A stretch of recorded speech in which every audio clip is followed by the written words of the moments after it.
Welcome back everyone. Welcome to civil services study. UPPSC की test series चल रही थी। नेक्स्ट टेस्ट लगाते हैं, टेस्ट नंबर 108। इंपॉर्टेंट होंगे प्रश्न।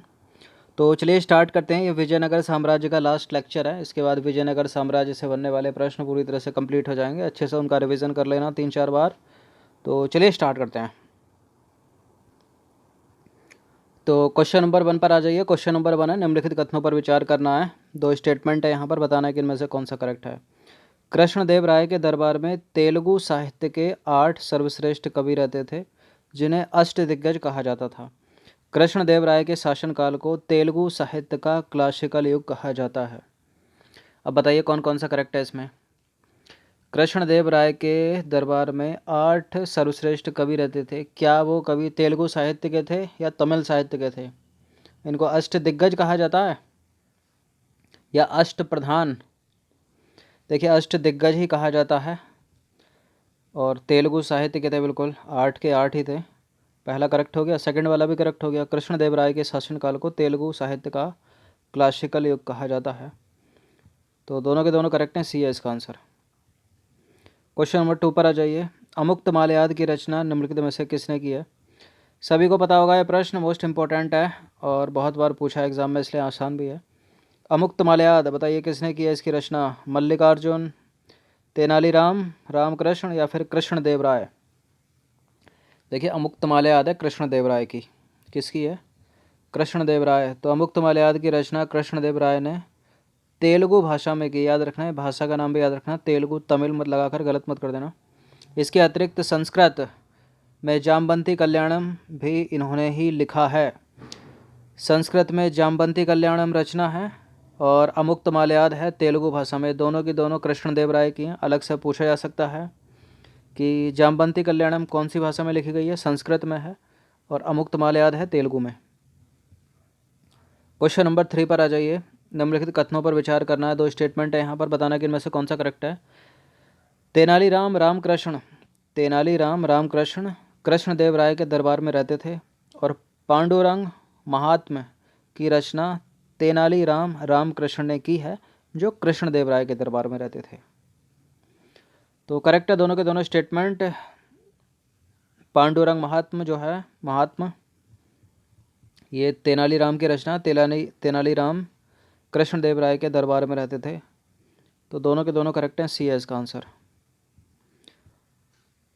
क्वेश्चन नंबर 4 पर आ जाइए।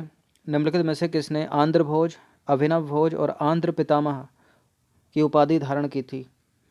ये तीनों उपाधि किसकी हैं? कृष्णदेव राय, हरिहर प्रथम, हरिहर द्वितीय और मल्लिकार्जुन किसकी हैं? ये हैं कृष्णदेव राय की। किसकी हैं? कृष्णदेव राय ने उपाधि धारण की थी आंध्र पितामह की भी, आंध्र भोज की भी और अभिनव भोज की भी। तो देखिए, कृष्णदेव राय ने आंध्र भोज, अभिनव भोज और आंध्र पितामह आदि जो है उपाधि धारण की थी। क्वेश्चन नंबर 5 पर आ जाइए। निम्नलिखित कथनों पर विचार करना है। 2 स्टेटमेंट है यहाँ पर, बताना है कि इस बार कौन सा असत्य है। तो पहला स्टेटमेंट है, नागलपुर नामक नगर कृष्णदेव राय ने बसाया और तुलु वंश का अंतिम शासक सदाशिव था। देखिए, संगम साम्राज्य के 4 वंश हैं। विजयनगर साम्राज्य के 4 वंश हैं, संगम, सालुब, तुलुब, अरबिडु, और इसी क्रम में और शुरू के तीनों जो शासक के वंश के शासक जो हैं वो कवर करा दिए हैं। तो अंतिम वंश यानी चौथा वंश तुलुब, संगम, सालुब, तुलुब, अरबिडु, अंतिम चौथा अरबिडु है। ये तुलुब है, तुलुब। तुलुब वंश का अंतिम शासक सदाशिव था, ये पूछ रहा है।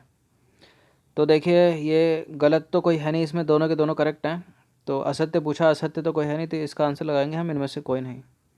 तो देखिए, उपरोक्त दोनों के कथन सत्य हैं, दोनों कथन सत्य हैं। नागलपुर नामक नगर कृष्णदेव राय ने बसाया था और तुलुब वंश का अंतिम शासक जो था वो सदाशिव था।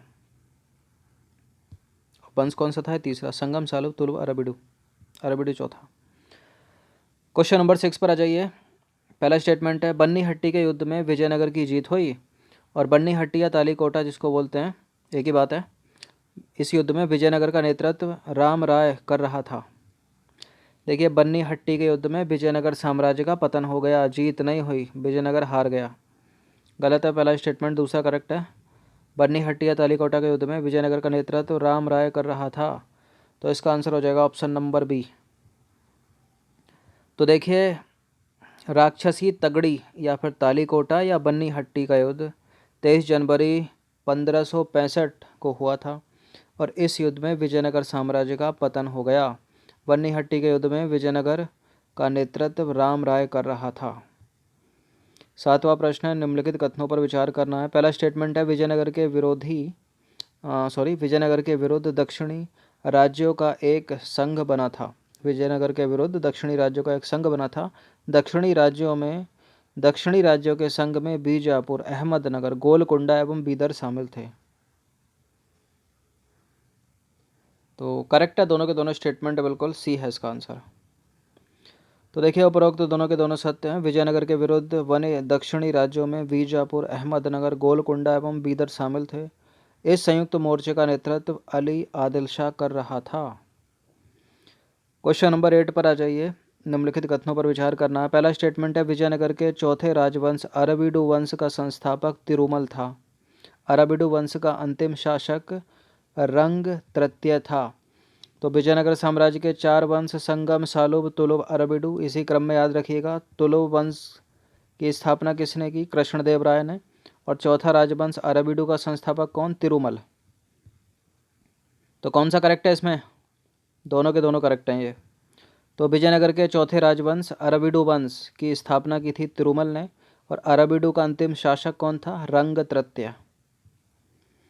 क्वेश्चन नंबर 9 पर आ जाइए। निम्नलिखित कथनों पर विचार करना है। 2 स्टेटमेंट है यहाँ पर, बताना कि इनमें से कौन सा करेक्ट है। पहला स्टेटमेंट है, विजयनगर कालीन सेना नायकों को नायक कहा जाता था और विजयनगर में आयंगर व्यवस्था का प्रचलन था। विजयनगर में आयंगर व्यवस्था का प्रचलन था। ये दोनों के दोनों करेक्ट हैं। तो देखिए, विजयनगर कालीन सेना नायकों को नायक कहा जाता था। यह नायक भू सामंत होते थे जिन्हें राजा वेतन के बदले अथवा उनके अधीनस्थ सेना के रखरखाव के लिए विशेष भूखंड जो है देते थे, जो अमरम कहलाता था। प्रशासन को सुचारू रूप से संचालित करने के लिए प्रत्येक ग्राम को एक स्वतंत्र इकाई के रूप में संगठित किया गया था। इन संगठित ग्रामीण इकाइयों पर शासन हेतु 12 प्रशासकीय अधिकारियों की नियुक्ति की जाती थी, जिनको सामूहिक रूप से आयंगर क्या कहते थे? आयंगर कहा जाता था। ये अवैतनिक होते थे, वेतन नहीं मिलता था इनको। अब देखिए, इनकी सेवाओं के बदले सरकार इन्हें पूर्णतः लगान मुक्त, कर मुक्त भूमि प्रदान करती थी। वेतन नहीं मिलता था लेकिन उनको लगान मुक्त भूमि, कर मुक्त भूमि दी जाती थी। 10वां प्रश्न है, निम्नलिखित कथनों पर विचार करना है। पहला स्टेटमेंट है, आयंगर पद अनुवांशिक होता था और आयंगर पद को बेच या गिरवी आयंगर अपने पद को बेच या गिरवी रख सकता था। कौन सा करेक्ट है? आयंगर का पद अनुवांशिक होता था और आयंगर अपने पद को बेच या गिरवी रख सकता था। बिल्कुल, देखिए आयंगर समझ गए होंगे होते क्या हैं? अवैतनिक होते थे आयंगर। ये दोनों के दोनों करेक्ट हैं, सी है इसका उत्तर। 11वां प्रश्न पर आ जाइए। निम्नलिखित कथनों में से कौन सा असत्य है? पहला स्टेटमेंट है, विजयनगर साम्राज्य की आय का सबसे बड़ा स्रोत लगान था। विवाह कर वर एवं वधू दोनों से लिया जाता था, परंतु उस व्यक्ति से नहीं लिया जाता था जो विधवा से विवाह करता था। अब देखिए, रक्त कोड़गे युद्ध में शौर्य का प्रदर्शन करने वाले मृत लोगों के परिवार को दी गई भूमि को कहा जाता था। रक्त कोड़गे जो है वो युद्ध में शौर्य प्रदर्शन करने वाले मृत लोगों के परिवार को दी जाने वाली भूमि को कहा जाता था और उपरोक्त में से कोई भी नहीं। देखिए, गलत तो कोई है नहीं इसमें, क्योंकि सारे के सारे करेक्ट हैं। पहला भी करेक्ट है, दूसरा भी करेक्ट है, तीसरा भी करेक्ट है। तो इसका आंसर क्या हो जाएगा? ऑप्शन नंबर डी, उपरोक्त सारे के सारे सत्य हैं।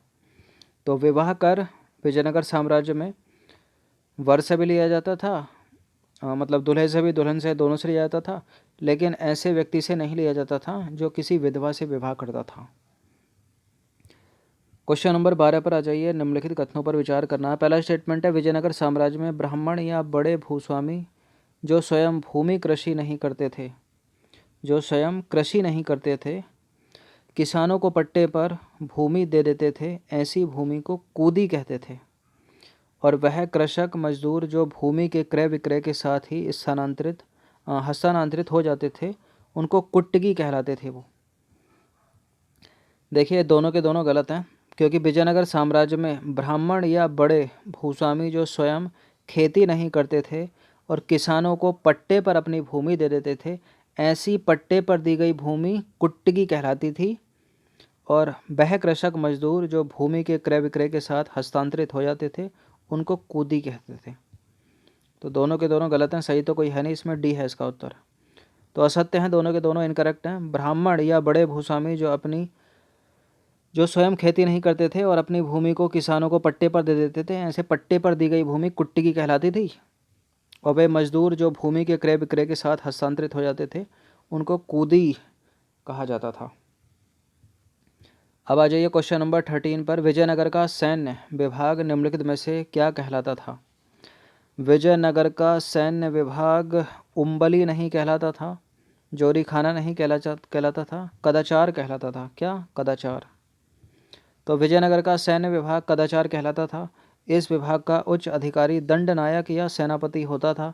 विजयनगर के टकसाल विभाग को जोरी खाना कहा जाता था और विजयनगर साम्राज्य में ग्राम में विशेष सेवाओं के बदले दी जाने वाली लगान मुक्त भूमि की भूधारण पद्धति को उम्बली कहते थे। क्वेश्चन नंबर 14 पर आ जाइए। पहला स्टेटमेंट है, निम्नलिखित कथनों पर विचार करना है। चेट्टियों की तरह व्यापार में निपुण दस्तकार वर्ग के लोगों को बीर पंजाल कहा जाता था और उत्तरी भारत से दक्षिण भारत में आकर बसे लोगों को बड़वा कहा जाता था। कौन सा करेक्ट है इसमें? कौन सा करेक्ट है?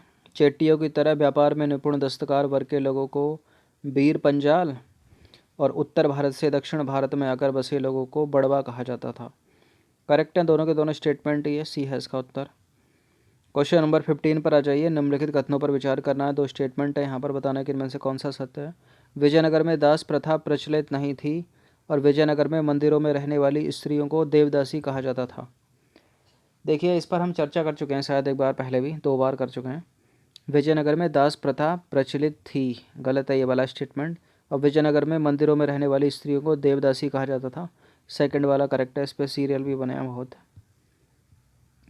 तो देखिए विजयनगर में दास प्रथा प्रचलित थी। मनुष्यों के क्रय विक्रय को वेसबग कहा जाता था, मतलब इसमें दास खरीदे भी जाते थे और बेचे भी जाते थे।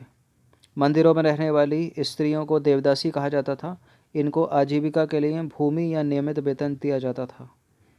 तो विजयनगर साम्राज्य अब कंप्लीट हो चुका है। अच्छे से इसका रिवीजन कर लेना, जितने टेस्ट भी इससे बने हैं विजयनगर साम्राज्य से। धन्यवाद। हर दिन प्रैक्टिस करते रहिए, जुड़े रहिए।